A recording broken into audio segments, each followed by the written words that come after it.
In the name of Allah, the most gracious, the most merciful. Still, we are in the series of Safwa, that are the prophets. In the last episodes, we talked about Hagar and her infant Ishmael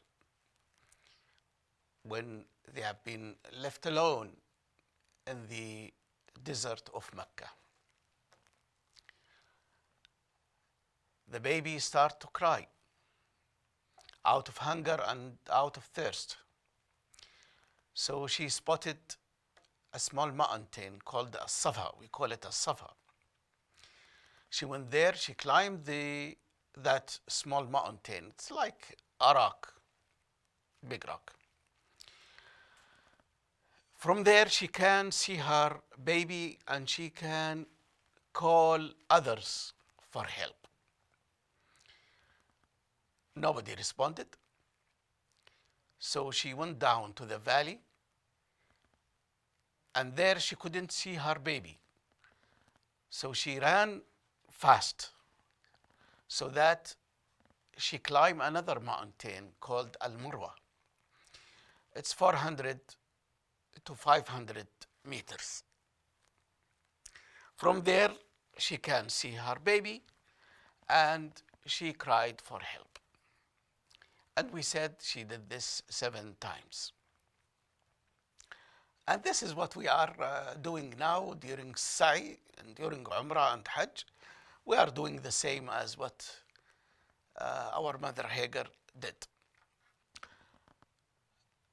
After the 7th round, she heard somebody, and she saw a man standing beside her infant Ishmael. That was Jibril alayhi salam. So she ran to the spot. She found there underneath the foot of Ishmael that there is a gush of water, a spring of water, a fountain of water gushing. She was happy, and out of her she doesn't want to lose this water. She started to make with her hands some barriers with the mud so that it will contain the water from spreading far from the feet of Ishmael. She took some of the water and she gave to her baby, and she herself drank that water. She became very happy. And these are the blessings of this family. Subhanallah al-Azim. These are the blessings of this family. Zamzam.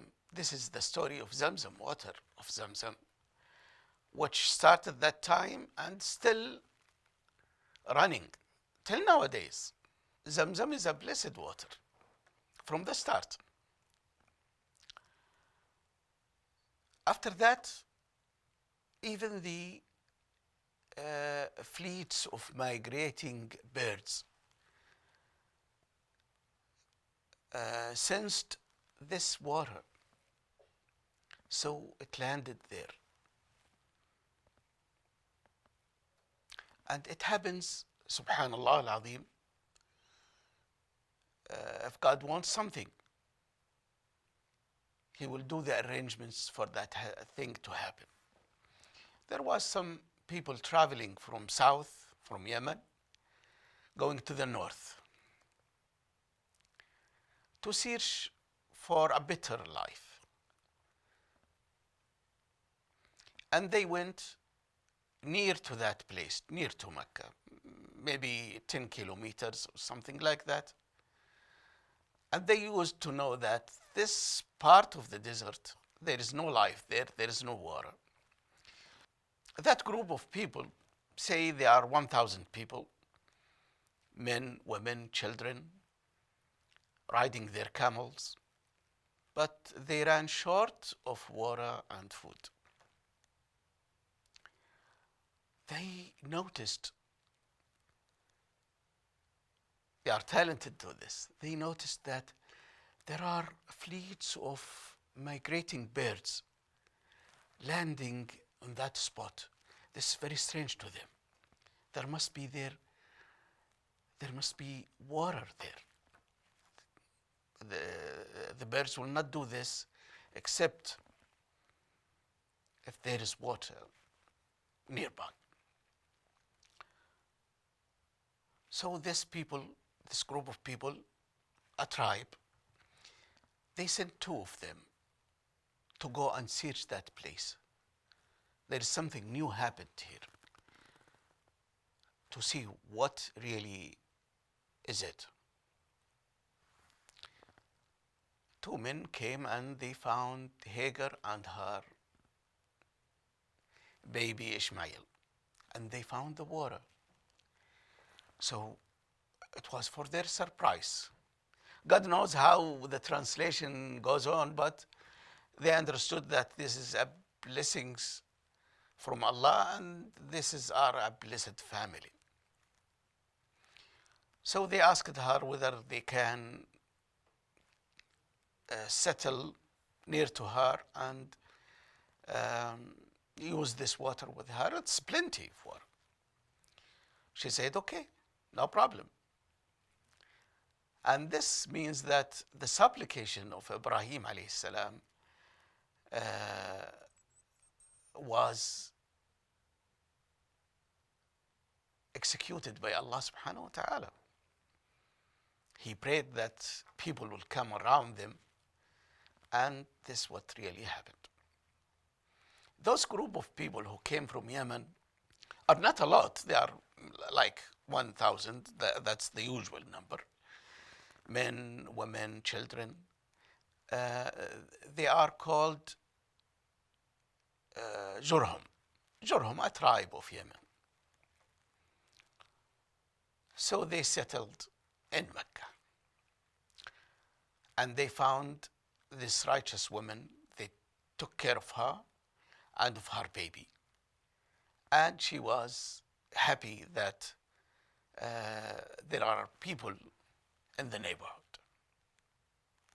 They brought with them the food, and they started some of the agriculture, and they used some of the professions that they have. So life flourished again in Mecca. How many times did Ibrahim visited?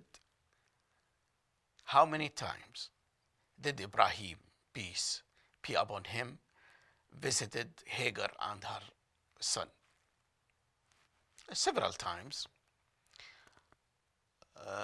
One of these times is that one of these journeys, he came, he found his wife, his son, grown up among good, righteous people, kind people.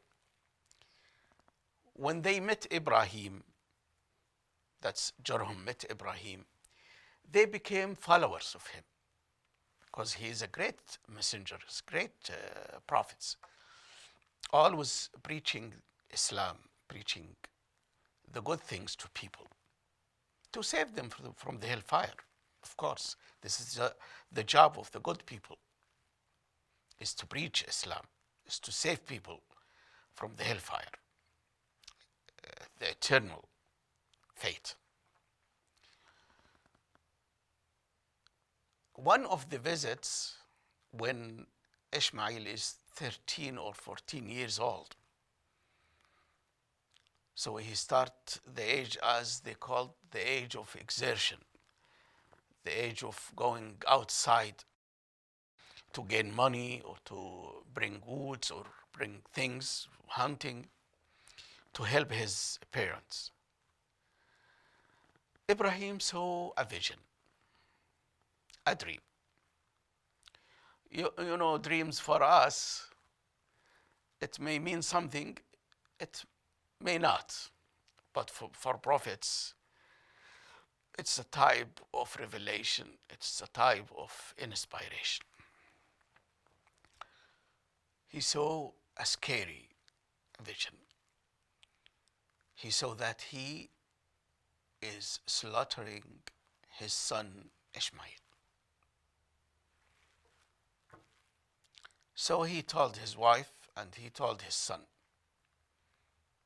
They said, well, out of their belief and out of their faith on God, they said, especially Ismail said, Father, do whatever God ordered you.